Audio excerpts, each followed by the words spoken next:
ലൂക്കോസിൻ്റെ സുവിശേഷം 10-ാം അധ്യായം ചില വിഷയങ്ങൾ നമുക്ക് അല്പനേരം പരിശോധിക്കാം. 10-ന്റെ 1-ാം വാക്യത്തിൽ, അനന്തരം കർത്താവ് വേറെ 70 പേരെ നിയമിച്ചു.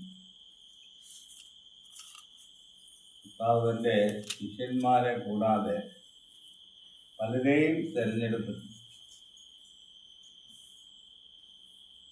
അങ്ങനെ 70 പേരെ തിരഞ്ഞെടുത്തു. അവർ സുവിശേഷം അറിയിക്കുകയും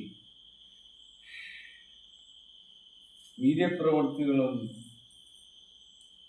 രോഗശാന്തി തുടങ്ങിയ വിഷയങ്ങൾ അതുവഴി ദൈവത്തെക്കുറിച്ചും യേശുക്രിസ്തുവിനെക്കുറിച്ചും സാക്ഷ്യം പറഞ്ഞു വരുന്നു.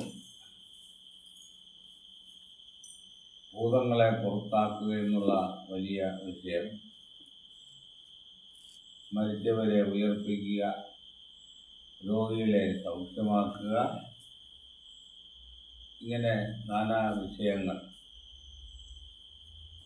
അവർക്കുണ്ടായിരുന്ന പ്രത്യേകത, പാമ്പുകളെയും തേളുകളെയും ശത്രുവിൻ്റെ സകല ബലത്തെയും ചവിട്ടുവാൻ ഞാൻ നിങ്ങൾക്ക് അധികാരം തരുന്നു, ഒന്നും നിങ്ങൾക്ക് ഒരിക്കലും ദോഷം വരുത്തുകയുമില്ല.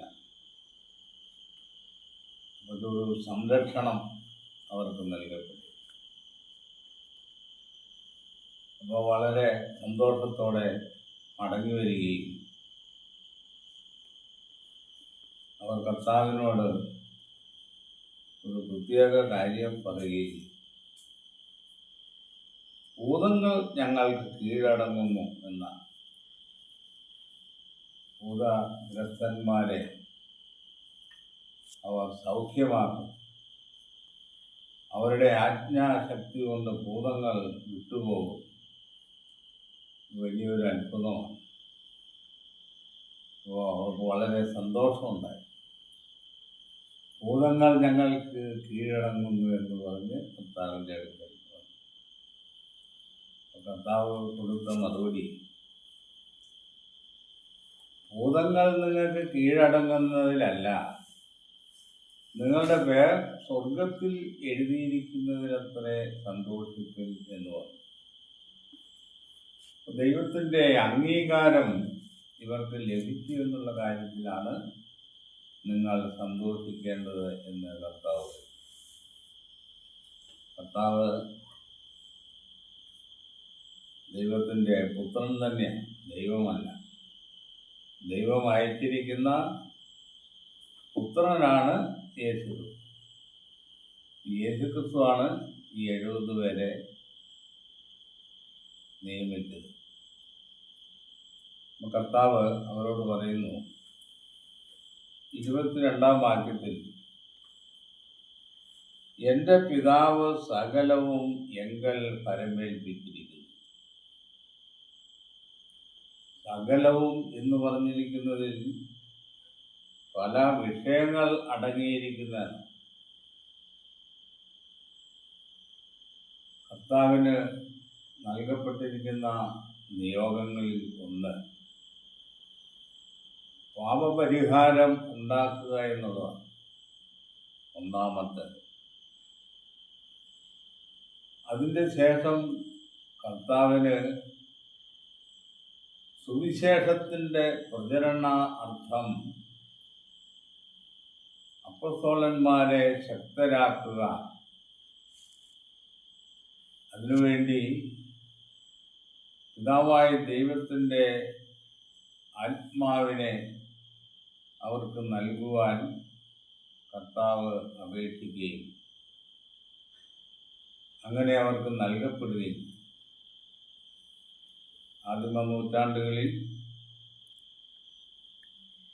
ഈ അത്ഭുതങ്ങൾ വളരെ വിപുലമായി നിലനിന്നിരുന്നു എന്ന് നമുക്ക് മനസ്സിലാക്കാൻ.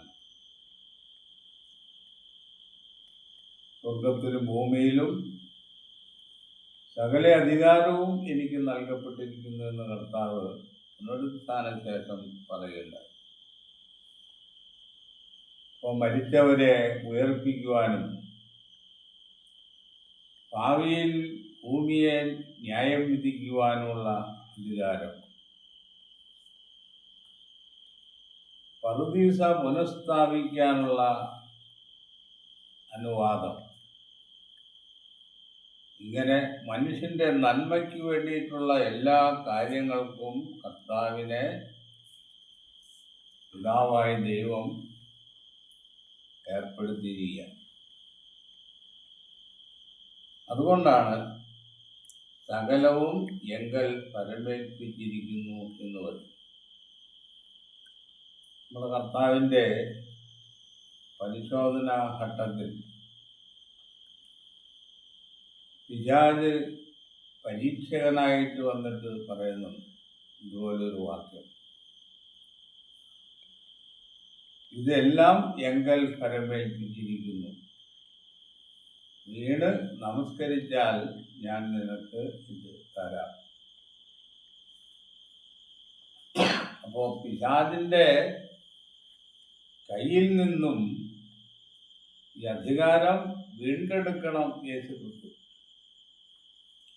അപ്പോഴാണ് യേശുക്രിസ്തുവിന് ഈ ഭരണം ലഭിക്കുന്നത്. അതിനെക്കുറിച്ച് കർത്താവ് പറഞ്ഞു, ബലവാനെ പിടിച്ചു കെട്ടിയിട്ടല്ലാതെ അവൻ്റെ കോപ്പ് കവർന്നു കളവാൻ ആർക്കും കഴിയില്ല. ബലവാൻ എന്ന് പറഞ്ഞിരിക്കുന്നത് പിശാചിനെ കുറിച്ചാണ്. അപ്പൊ പിശാചിനെ പിടിച്ചു കെട്ടുക എന്ന് പറഞ്ഞാൽ പിശാചിന്റെ മേൽ സർവ്വ ആധിപത്യം സ്ഥാപിക്കുക എന്നുള്ളതാണ്. പിശാചിന്റെ സർവായുധവർഗം യേശുക്രിസ്തു ക്രൂശിന്മേൽ വിജയം വരിച്ചതിൻ്റെ പേരിൽ പിശാചിന്റെ സർവായുധവർഗം വെപ്പിച്ചു കളഞ്ഞെന്ന് നമുക്ക് മനസ്സിലാക്കി. എന്നിട്ട് കർത്താവ് ഈ 70 പേരോടായിട്ട് ചില കാര്യങ്ങൾ പറയുന്നതാണ് അടുത്ത വാക്യത്തിൽ. പിതാവ് ഇന്നവനെന്ന് പുത്രനും പുത്രൻ വെളിപ്പെടുത്തി കൊടുക്കാൻ ഇച്ഛിക്കുന്നവനും അല്ലാതെ ആരും അറിയുന്നതുമില്ല. പിതാവായ ദൈവം ആരാണ് എന്നുള്ള കാര്യം കൃത്യമായിട്ട് അറിയുന്നത് പുത്രൻ തന്നെയാണെന്ന്. കാരണം പിതാവിൻ്റെ അടുക്കൽ നിന്നാണ് യേശുക്രിസ്തു ഈ ഭൂമിയിൽ വന്നിരിക്കുന്നത്. അപ്പൊ പുത്രൻ ആരാണെന്ന് പിതാവിനും അറിയാം. അപ്പൊ പിതാവിനെയും പുത്രനെയും തിരിച്ചറിയുന്ന ആ വലിയ അനുഗ്രഹം അതൊരു വലിയ വെളിപ്പെടുത്തലാണെന്നാണ്. ഇപ്പൊ പിതാവായ ദൈവത്തെ കുറിച്ച് വ്യക്തമായ ഒരു അറിവുണ്ടാകണമെങ്കിൽ പുത്രൻ വെളിപ്പെടുത്തി കൊടുക്കണമെന്നാണ്. പുത്രന്റെ ആജ്ഞപ്രകാരമാണ് ഒരാൾക്ക് പിതാവായ ദൈവത്തെ കുറിച്ച് കൃത്യമായ ഒരു അറിവുണ്ടാകുവാൻ സാധിക്കുകയുള്ളൂ. അങ്ങനെ ആ അറിവ് ലഭിച്ചവരാണ് ഈ 70 പേർ എന്നാണ്. അതുകൊണ്ടാണ് അവർ സന്തോഷത്തോടെ മടങ്ങി വന്നു എന്നാണ്. അവർക്ക് യാതൊരു സന്തോഷത്തിനും കുറവില്ല. പിന്നെ ശിഷ്യന്മാരോട് പറഞ്ഞു, നിങ്ങൾ കാണുന്നതിനെ കാണുന്ന കണ്ണ് ഭാഗ്യമുള്ളത്.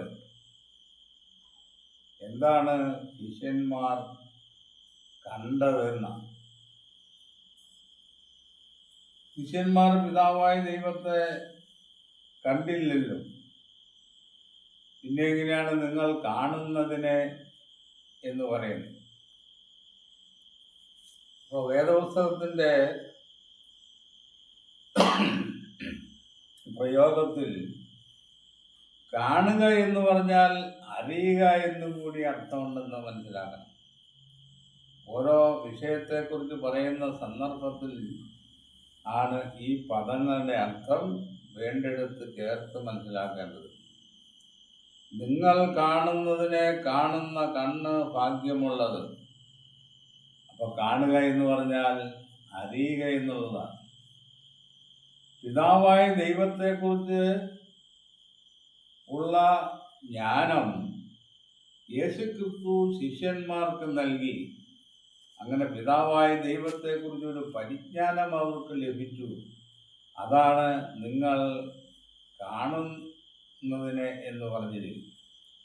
കാണുക എന്ന് പറഞ്ഞാൽ നിങ്ങൾ അറിയുന്നതിനെ അറിയുക.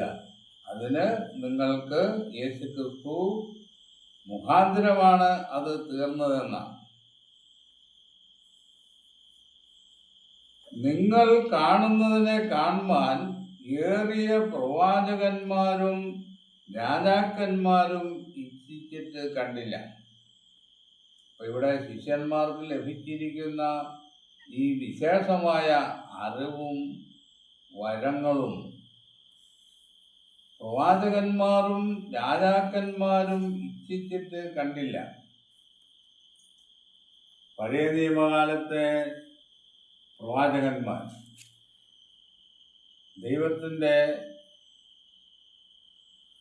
നിയുക്ത രാജാക്കന്മാർ, അവരെല്ലാം ദൈവത്തിൽ വിശ്വസിച്ചവരാണ്. പക്ഷേ ദൈവത്തെക്കുറിച്ചൊരു പൂർണ്ണമായ പരിജ്ഞാനം അവർക്ക് ലഭിക്കുവാൻ കഴിഞ്ഞില്ല എന്നാണ്. ഏറിയ പ്രവാചകന്മാരും രാജാക്കന്മാരും ഇച്ഛിച്ചിട്ട് കണ്ടില്ല. നിങ്ങൾ കേൾക്കുന്നതിനെ കേൾപ്പാൻ ഇച്ഛിച്ചിട്ടും കേട്ടില്ല എന്ന് ഞാൻ സത്യമായി നിങ്ങളോട് പറയും. അപ്പോൾ കാണുകയും കേൾക്കുകയും ചെയ്യുക എന്നുള്ളതാണ്. അപ്പോൾ അതിൻ്റെ അർത്ഥം എന്താണ്? ഒരു പൂർണ്ണമായ പരിജ്ഞാനം ഉണ്ടാകുക എന്നുള്ളതാണ്. യേശുക്രിസ്തുവിനെ കുറിച്ചും പിതാവായ ദൈവത്തെക്കുറിച്ചും അവരുടെ നിർണയങ്ങളെക്കുറിച്ചും ഒരു പരിജ്ഞാനം ഉണ്ടാകുക എന്നുള്ളത് പിതാവായ ദൈവം യേശുക്രിസ്തു മൂലം നൽകുന്ന ഒരു വരമാണ് എന്ന് നിങ്ങൾ ഗ്രഹിച്ചിരിക്കുന്നു. ഇത് ഗ്രഹിക്കാൻ കഴിയാത്ത വിഭാഗത്തെക്കുറിച്ചാണ് ഇവിടെ പറഞ്ഞത്. അപ്പം ഇതിൻ്റെ അർത്ഥം ദൈവത്തിൻ്റെ വചനങ്ങൾ യഥാർത്ഥമായി മനസ്സിലാക്കുവാൻ ഒരു വിഭാഗത്തിനെ തെരഞ്ഞെടുത്തിരിക്കുന്നു എന്നാണ്. ആ തെരഞ്ഞെടുപ്പിൽപ്പെട്ടവരാണ് 12 ശിഷ്യന്മാര്, ഇവിടെ പറയുന്ന 70 പേരെന്ന് പറയുന്നു. കർത്താവിൻ്റെ പുനരുത്ഥാന ശേഷം 500-ലധികം ശിഷ്യന്മാർക്ക് അവൻ പ്രത്യക്ഷനായി എന്ന് പറയും. അങ്ങനെ യഥാർത്ഥമായ സത്യമറിഞ്ഞവരുടെ ഒരു പരമ്പര അത് കർത്താവിൻ്റെ 2ാം വരവ് വരെ തുടരുകയും ചെയ്യും. ഇവരെ കുറിച്ചാണ് സ്വർഗത്തിൽ പേരെഴുതിയിരിക്കുന്നവർ എന്ന് വേദപുസ്തകം പറയുന്നു. അപ്പൊ സ്വർഗത്തിൽ പേരെഴുതപ്പെടാത്ത ഒരു വലിയ ജനാവലി ഈ ഭൂമിയിലുണ്ടെന്നാണ്.